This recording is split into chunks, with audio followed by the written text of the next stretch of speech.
Kalau orang kuat, Imam Bukhari ambil dah. Imam Bukhari ni ada hak dhaif pun ada.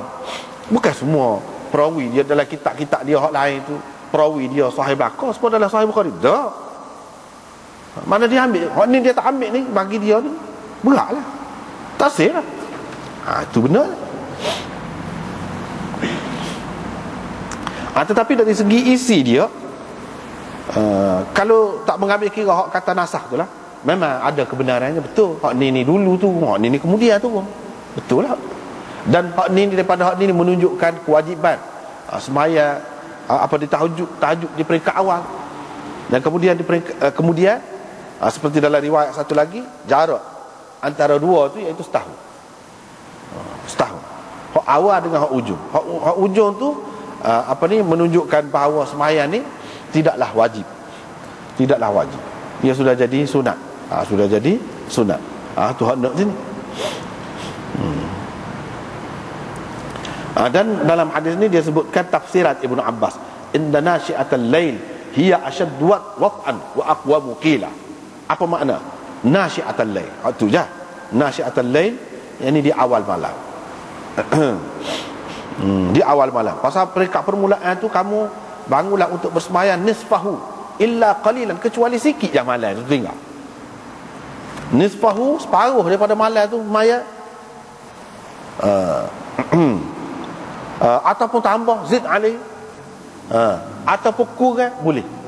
Maknanya kalau tambah tu mana 3/4 malam duduk semayang.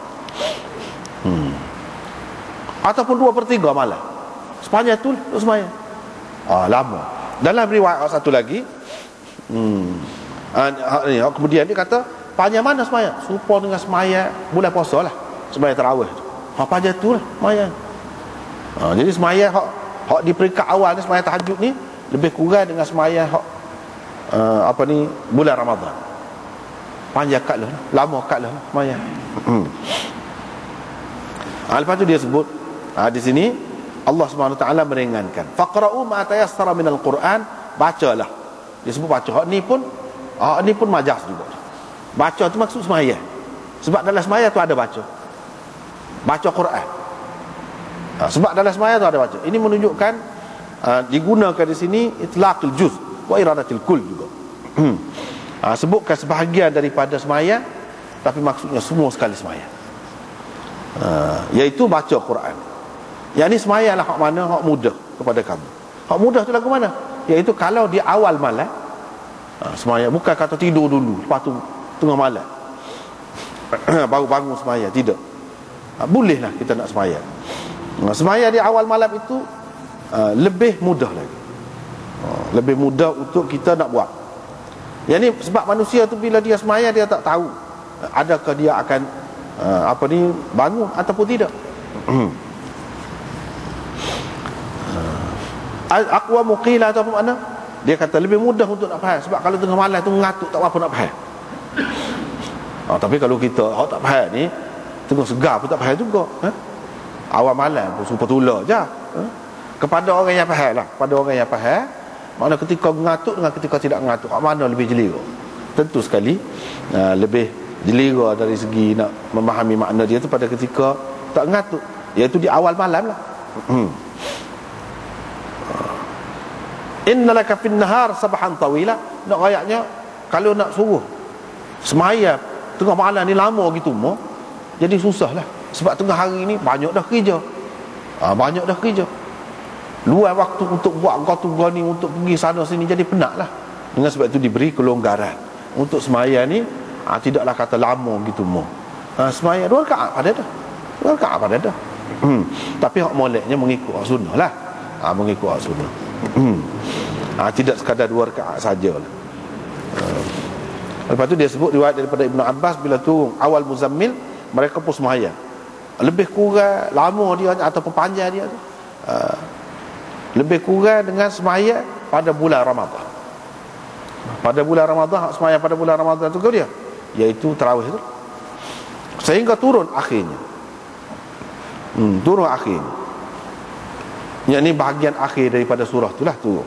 Hak tadilah alima allan tuhsu. Jadi jarak masa antara hak mula-mula dengan hak kemudian tu iaitu setahun. Setahun. Ini menunjukkan bahawa setengah-setengah surah ataupun ayat-ayat dalam surah tu dia turun tidak sekali. Setengah-setengah riwayatnya dia sebut sampai 12 tahun. Ada setengah-setengah ni turun 12 tahun dulu. Hak gudi hak kemudian ni 12 tahun kemudian baru tu Nabi SAW suruh letak situ. Dalam surah ni selepas ayat ni tak situ. Walau bagaimanapun turun tidak sekali pun hak tertib yang ada seperti sekarang ni hak Nabi SAW suruh. Hak dia letak, dia kata, dia royak sini. Dia royak gitu. Gitulah.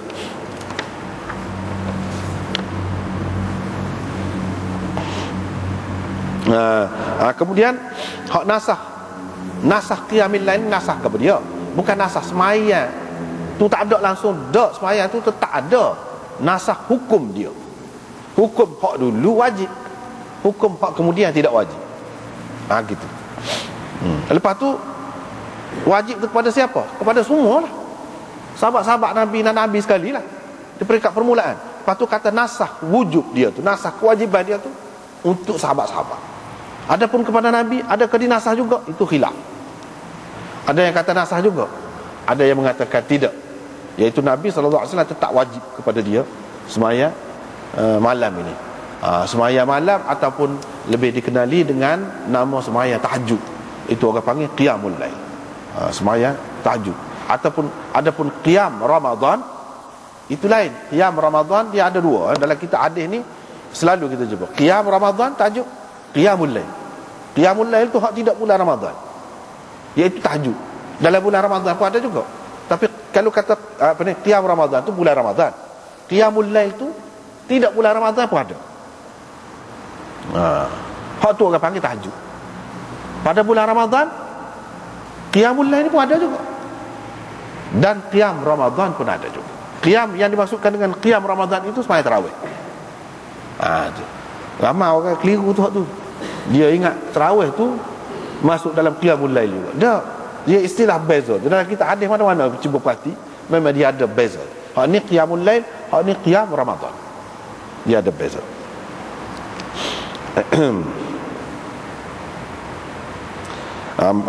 Hadis ini menunjukkan, banyak lagi hadis-hadis yang lain, menunjukkan bahawa sesuatu hukum tu dia berubah-ubah, dan banyak berlaku perubahan di zaman Nabi SAW.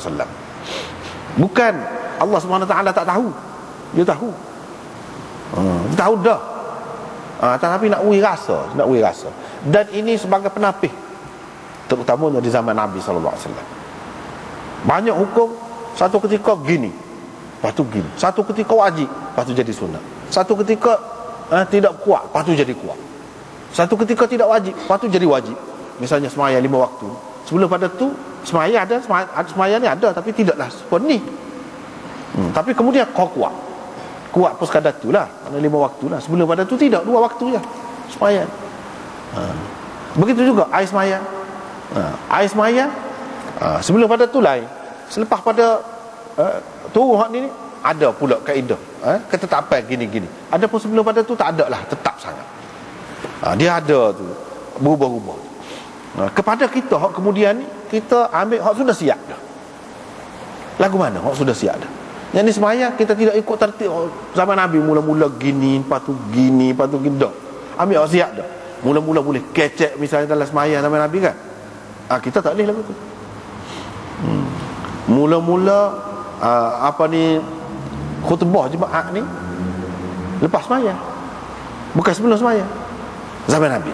Lepas pada tu baru sebelum sembahyang. Jadi apakah kita nak buat lagu tu? Tak. Kita buat hak kemudian. Semua ulama sepakat gitu. Tak ada khilaf masalah ni.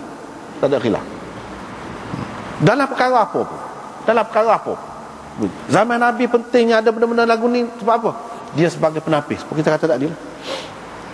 Dia sebagai penapis. Sebab apa? Ujian banyak. Nak tahu hak mana pengikut Nabi yang setia, yang sebenarnya. Hak tu hak boleh duduk sekali. Kalau hak tak kuat kan, dia akan selerak. Dia akan lari. Secara tidak langsung Allah SWT nak membersihkan kumpulan Nabi ni.